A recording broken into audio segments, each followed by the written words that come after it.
Hormuz കടലിടുക്കിനുമേലുള്ള നിയന്ത്രണം തിരിച്ചുപിടിക്കാൻ അമേരിക്കയും ഇസ്രായേലും പഠിച്ച പണി 18 നോക്കിയിട്ടും വഴങ്ങിക്കൊടുക്കാതെ ഇറാൻ.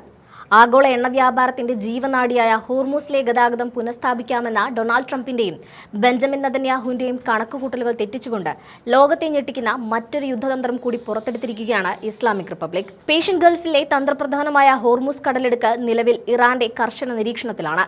ഇതിനു പിന്നാലെ ചെങ്കടലിനെയും ഇന്ത്യൻ മഹാസമുദ്രത്തെയും ബന്ധിപ്പിക്കുന്ന അതിപ്രധാനമായ ബാബ് അൽ മന്ദബ് കടലിടുക്കും അടച്ചുപൂട്ടുമെന്ന വിട്ടുവീഴ്ചയില്ലാത്ത മുന്നറിയിപ്പാണ് ഇറാൻ നൽകിയിരിക്കുന്നത്.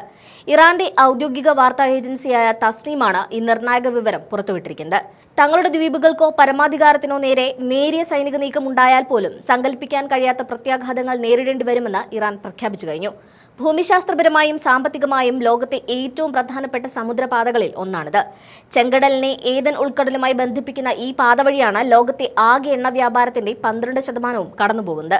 ഇതിനു പുറമെ യൂറോപ്പിലേക്കും ഏഷ്യയിലേക്കും ഒഴുകുന്ന ലിക്വിഫൈഡ് നാച്ചുറൽ ഗ്യാസിന്റെ വലിയൊരു ഭാഗവും ഈ ഇടുങ്ങിയ പാതയാണ് ആശ്രയിക്കുന്നത്. ഹോർമൂസിന് പിന്നാലെ ബാബൽ മന്ദബ് കൂടി തടസ്സപ്പെട്ടാൽ അന്താരാഷ്ട്ര വിപണിയിൽ ഇന്ധനവില കുതിച്ചുയരുകയും ലോകം കണ്ടിട്ടുള്ളതിൽ വെച്ച് ഏറ്റവും വലിയ ഊർജ്ജ പ്രതിസന്ധിയിലേക്ക് കാര്യങ്ങൾ നീങ്ങുകയും ചെയ്യും. അമേരിക്കൻ നാവികസേനയെ സമ്മർദ്ദത്തിലാക്കാൻ ഇറാൻ പ്രയോഗിക്കുന്ന ഏറ്റവും മൂർച്ചയേറിയ ആയുധമാണിത്. സംഘർഷം ലഘൂകരിക്കാനായി അമേരിക്കൻ പ്രസിഡന്റ് ഡൊണാൾഡ് ട്രംപ് മുന്നോട്ട് വെച്ച 15 സമാധാന നിർദ്ദേശങ്ങൾ പാകിസ്ഥാൻ വഴി ഇറാനിലെത്തിച്ചേർന്നു. ഇറാന്റെ ആണവ കേന്ദ്രങ്ങളായ നദാൻസ്, ഇസ്ഫഹാൻ, ഫോഡോ എന്നിവ പൂർണ്ണമായും പൊളിച്ചു നീക്കുക, സമ്പുഷ്ടീകരിച്ച യുറേനിയം അന്താരാഷ്ട്ര ആണവ ഏജൻസിക്ക് കൈമാറുക, ബാലിസ്റ്റിക് മിസൈലുകളുടെ പരിധി കുറയ്ക്കുക, ഹമാസ് ഹിസ്ബുള്ള ഗ്രൂപ്പുകൾക്കുള്ള പിന്തുണ അവസാനിപ്പിക്കുക തുടങ്ങിയ കർശന നിബന്ധനകളാണ് ട്രംപ് മുന്നോട്ട് വെച്ചത്.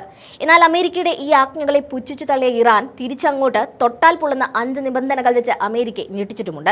അമേരിക്കയും ഇസ്രായേലും നടത്തുന്ന എല്ലാത്തരം ആക്രമണങ്ങളും ഉന്നത ഉദ്യോഗസ്ഥരെ ലക്ഷ്യം വെച്ചുള്ള കൊലപാതകങ്ങളും നിരുപാധികം അവസാനിപ്പിക്കണം. യുദ്ധം ഇറാന്റെ മേൽ അടിച്ചേൽപ്പിച്ചതാണെന്നും ഇതുവരെയുണ്ടായ സകല നാശനഷ്ടങ്ങൾക്കും അമേരിക്ക കൃത്യമായ നഷ്ടപരിഹാരം നൽകണം. ഹോർമൂസ് കടലിടുക്കിന്മേലുള്ള ഇറാന്റെ പരമാധികാരം ആർക്കും ചോദ്യം ചെയ്യാൻ അവകാശമില്ല. മറ്റ് രാജ്യങ്ങൾ കരാറുകൾ പാലിക്കുന്നുണ്ടോ എന്ന് ഉറപ്പുവരുത്താൻ ഈ കടലിടുക്കിലെ നിയന്ത്രണം ഇറാന്റെ കൈവശം തന്നെ തുടരും. നിങ്ങളുടെ പരാജയത്തെ കരാർ എന്ന് വിളിക്കരുത് എന്ന കടുത്ത പ്രസ്താവനയോടെയാണ് ഇറാൻ തങ്ങളുടെ നിലപാട് വ്യക്തമാക്കിയത്. അമേരിക്ക പെട്ടെന്ന് വെടിനിർത്തലിനായി വെമ്പുന്നതിന് പിന്നിൽ മറ്റൊരു സൈനിക രഹസ്യം കൂടി ഒളിഞ്ഞിരിപ്പുണ്ട്. ആധുനിക യുദ്ധമുറകളിൽ ഉപയോഗിക്കുന്ന മിസൈലുകൾ, അത്യാധുനിക ഡ്രോണുകൾ, സ്റ്റെൽത്ത് ഫൈറ്റർ ജെറ്റുകൾ, റഡാർ സംവിധാനങ്ങൾ എന്നിവയുടെ നിർമ്മാണത്തിനാവശ്യമായ അപൂർവ മൂലകങ്ങളുടെ ശേഖരം അമേരിക്കയിൽ വെറും 2 മാസത്തേക്കു കൂടി മാത്രമേയുള്ളൂ. ഈ മൂലകങ്ങളുടെ അഭാവം അമേരിക്കയുടെ സൈനിക ശേഷിയെ പാടെ തളർത്തും. യുദ്ധം നീണ്ടുപോയാൽ ആയുധങ്ങൾ നിർമ്മിക്കാനുള്ള അസംസ്കൃത വസ്തുക്കൾ ലഭിക്കാതെ വരുന്നത് വൻ ശക്തിയായ അമേരിക്കയെ വൻ പ്രതിസന്ധിയിലാക്കും. കൂടാതെ ആദ്യ ആഴ്ചയിൽ തന്നെ $10 ബില്യൺ യുദ്ധച്ചെലവ് വന്നതും ട്രംപിനെ പുനർചിന്തയ്ക്ക് പ്രേരിപ്പിക്കുന്നുണ്ട്. അതേസമയം ഈ സമാധാന ചർച്ചകളെ ഇസ്രായേൽ വലിയ സംശയത്തോടെയാണ് കാണുന്നത്.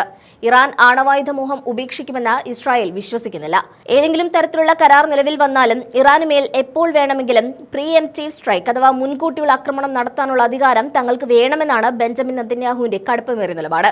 സമുദ്രപാതകളിലെ നിയന്ത്രണവും ആയുധ നിർമ്മാണ മേഖലയിലെ പ്രതിസന്ധിയും ചേർന്ന് പശ്ചിമേഷ്യയെ ഒരു വലിയ സ്ഫോടനത്തിന്റെ വക്കിലാണ് എത്തിച്ചിരിക്കുന്നത്.